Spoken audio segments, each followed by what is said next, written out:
A Internet Archive esconde um verdadeiro terror. Casos que quase ninguém sabe. Coisas que continuam existindo mesmo depois de serem deletadas, simplesmente porque alguém as salvou. Indo de arquivos antigos a páginas apagadas com conteúdos que não deveriam mais estar online. Essas informações seriam perdidas completamente com o tempo, mas foram preservadas por sites de arquivamento. Tudo isso pode ser visto hoje porque foi salvo no passado. O problema é que alguns desses arquivos revelam coisas extremamente horríveis e até mesmo ilegais. No dia 17 de novembro de 2011, um vídeo misterioso foi postado no YouTube por um canal chamado Now I Know. O título era "You have 30 days to pay me $5 million".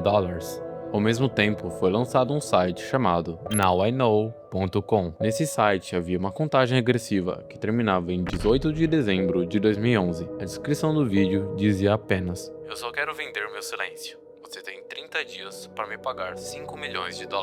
Caso contrário, eu vou liberar a versão completa desse vídeo". O principal conteúdo do vídeo era um homem montando um carrinho de controle remoto e acoplando uma câmera GoPro nele. Depois, filmagens da viagem dele até o Egito. Aeroporto, avião, ruas, hotéis, ônibus, motos, e ele chegando até a base da grande pirâmide de Gizé e colocando o carrinho em um pequeno poço que levava para dentro da pirâmide. E no momento em que o carrinho começa a descer, o vídeo corta. Segundo o autor, se ninguém pagasse os $5 milhões em 5 dias, ele iria liberar a versão completa do vídeo. E essa versão mostraria algo dentro da pirâmide que seria extremamente chocante. Ele nunca explicou o que era isso, apenas dizia que mudaria a internet para sempre. E é claro, o vídeo se espalhou muito rápido. Fóruns, Reddit, blogs e sites de creepy vídeos começaram a discutir o caso. Milhares de pessoas criaram teorias. Alguns achavam que ele tinha encontrado uma câmera secreta, outros achavam que era um corpo. Diversas teorias. Os usuários começaram a pausar o vídeo frame por frame. Compararam placas de ruas, paisagens, ângulos, rotas de voo, tentaram recriar toda a viagem até o Egito. Alguns até apontaram erros visuais, outros inconsistências de local e até cortes estranhos na edição. Isso só aumentou a confusão, mas até hoje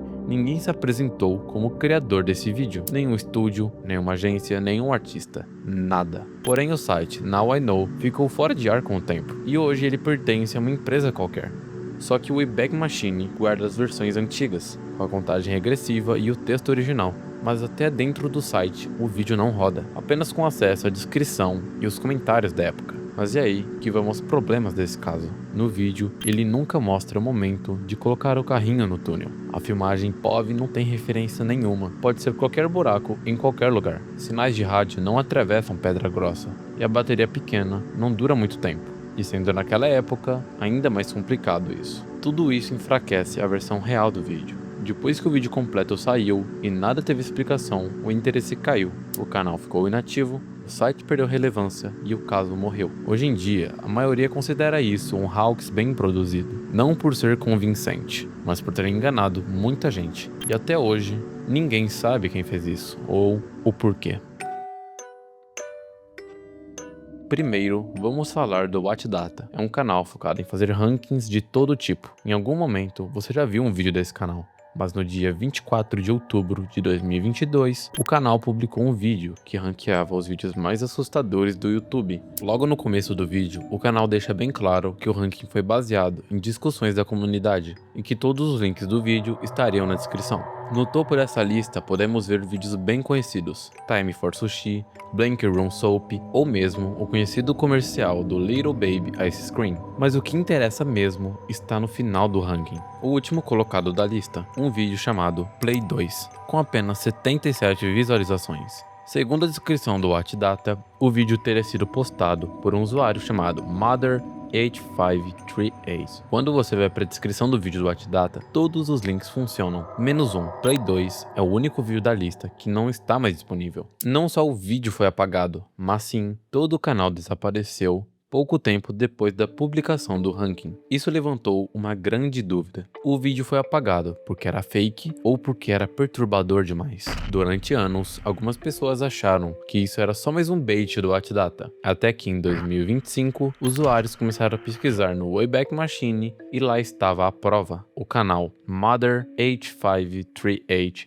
realmente existiu. Além do Play 2, o canal tinha outros 4 vídeos, todos com títulos simples: Play, Wait, Think e Panish. O mais estranho é que esses vídeos foram postados entre 2014 e 2015, quase uma década antes do ranking de 2022, e mesmo assim, quase ninguém tinha visto. Play 2, por exemplo, tinha apenas 4 visualizações registradas no site. E isso, infelizmente, é tudo que temos usando o Wayback Machine. Mas isso não acaba aqui. Indo pro Reddit e procurando algumas coisas sobre esse caso, entramos em um post em um subreddit do Lost Media. Lá estava a explicação do caso. Mas indo na seção de comentários, vemos um post falando o seguinte: Olá, UP. Eu não consegui encontrar muitas informações concretas sobre o vídeo original, mas tem um site chinês conhecido por reuploads de conteúdos obscuros. Acredito que há uma boa chance de que um reupload exista em algum lugar desse site, então se você estiver determinado, vale a pena procurar lá. Indo nesse site, achamos um vídeo, nomeado como Mother8538 Panish. Do you know what you've done to me? This is all thanks to you. And you will pay the price for it. Analisando o vídeo, o conteúdo dele é apenas um grupo procurando pessoas para resolver esse caso. Entrando no link, ele já havia sido apagado. No mesmo post, havia um comentário falando de ter encontrado o vídeo original, mas ainda assim, havia sido apagado. E mesmo procurando pelo vídeo original em outros sites, nada é encontrado. Porém, alguns usuários afirmaram ter visto o vídeo antes de ser apagado. Segundo esses relatos, a thumb do vídeo era uma mão segurando um isqueiro e o vídeo começava com uma tela preta, e logo depois aparecia a palavra Hello. Em seguida mostrava uma mulher com um isqueiro e depois o vídeo terminava com um jumpscare. Esse isqueiro era um dos únicos frames que nós temos do vídeo, junto com aquela foto anterior. Um grande problema é que esses relatos falando de como era o vídeo entram em conflito entre si. Parte da comunidade confia neles e a outra parte acredita que muitas pessoas inventaram informações em casos de Lost Media só para confundir as buscas. No fim das contas, Play 2 continua desaparecido. Pode ser apenas um vídeo simples que ganhou uma aura assustadora por ter sido apagado, ou pode ser algo realmente perturbador que passou despercebido por anos por ter pouquíssimas visualizações. Mas o que torna esse caso tão intrigante não é só o vídeo em si, mas tudo ao redor. O sumiço repentino, os arquivos incompletos e a quantidade mínima de pessoas que realmente viram esse conteúdo. E até hoje, ninguém sabe o que o Play 2 realmente era.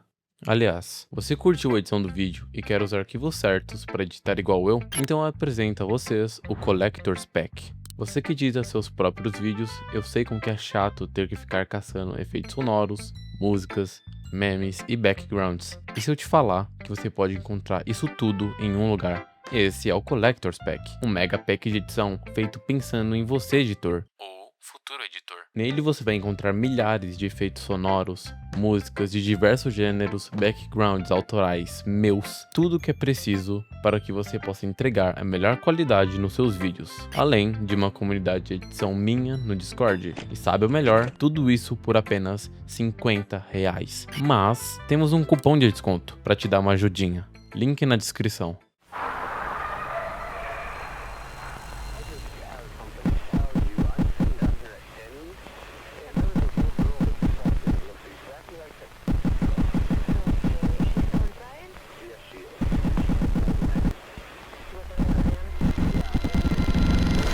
Dos maiores casos de toda a internet. Mas para entender a relevância desse caso, primeiro precisamos falar de quem era Joseph Edward Duncan. Muito antes do crime que o tornaria conhecido nacionalmente, Duncan já tinha um histórico extremamente preocupante. Desde jovem ele era investigado por sequestros, abuso infantil e comportamento violento. Em várias ocasiões, psicólogos alertaram que ele representava um risco real à sociedade. Mesmo assim, por falhas no sistema judicial americano, ele foi libertado diversas vezes. Porém, em maio de 2005, Duncan invadiu a família Grane no estado de Idaho durante a madrugada e assassinou 3 membros da família: a mãe, o padrasto e um dos filhos. Depois disso, ele sequestrou 2 crianças que ainda estavam vivas, Shasta, de 8 anos, e Dylan, de 9. Durante semanas, a polícia realizou uma das maiores buscas da história do estado, até que, por acaso, um policial encontrou o carro de Duncan parado em uma estrada e as crianças foram resgatadas. Porém, infelizmente, apenas Shasta sobreviveu.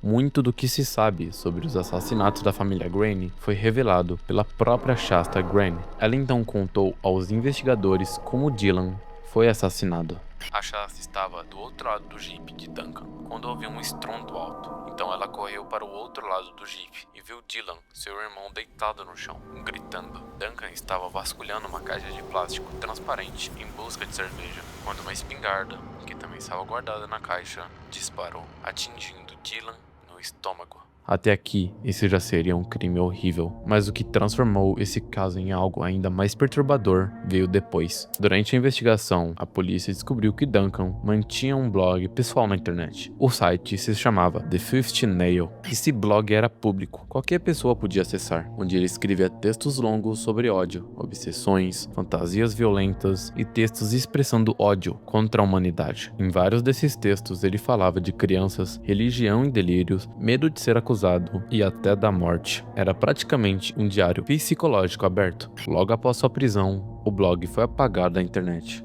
A intenção era clara: apagar qualquer vestígio do que ele havia escrito. Mas é aí que entra o Wayback Machine. Várias pessoas viriam salvando o blog meses antes dos crimes. Isso significa que mesmo com o site fora de ar, dezenas de páginas com textos originais ainda estavam guardados nos servidores desse site. Investigadores, jornalistas e especialistas começaram a acessar essas páginas antigas. Em vários textos, Duncan descrevia pensamentos violentos com detalhes bem comuns. Falava sobre ódios contra famílias, ressentimentos contra a sociedade e uma obsessão constante por crianças. Esses registros se tornaram uma das peças mais importantes para entender o perfil psicológico dele. Especialistas afirmaram que os textos mostravam sinais claros de que Duncan já planejava crimes muito antes de executá-los. Durante o julgamento, Duncan foi condenado a múltiplas penas de prisão perpétua e também a pena de morte. Anos depois, em 2021, ele morreu dentro da prisão, vítima de um tumor cerebral. Esse caso se tornou um dos exemplos mais famosos de como a internet nunca esquece completamente. Mesmo quando alguém tenta apagar o próprio passado, às vezes já é tarde demais.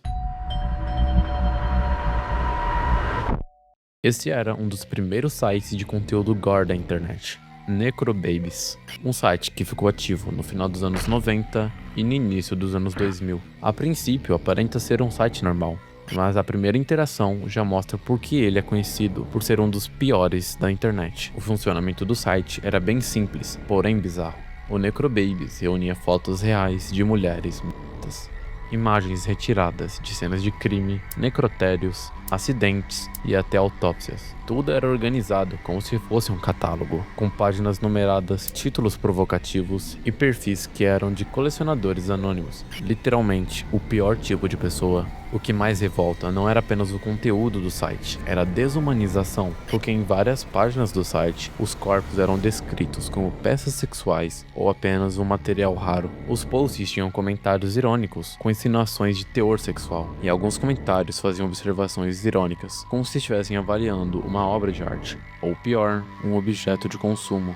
Necrobabies não era só uma coleção aleatória de imagens chocantes. Era uma galeria pensada para transformar pessoas reais em objetos de consumo, semelhante a um zoológico.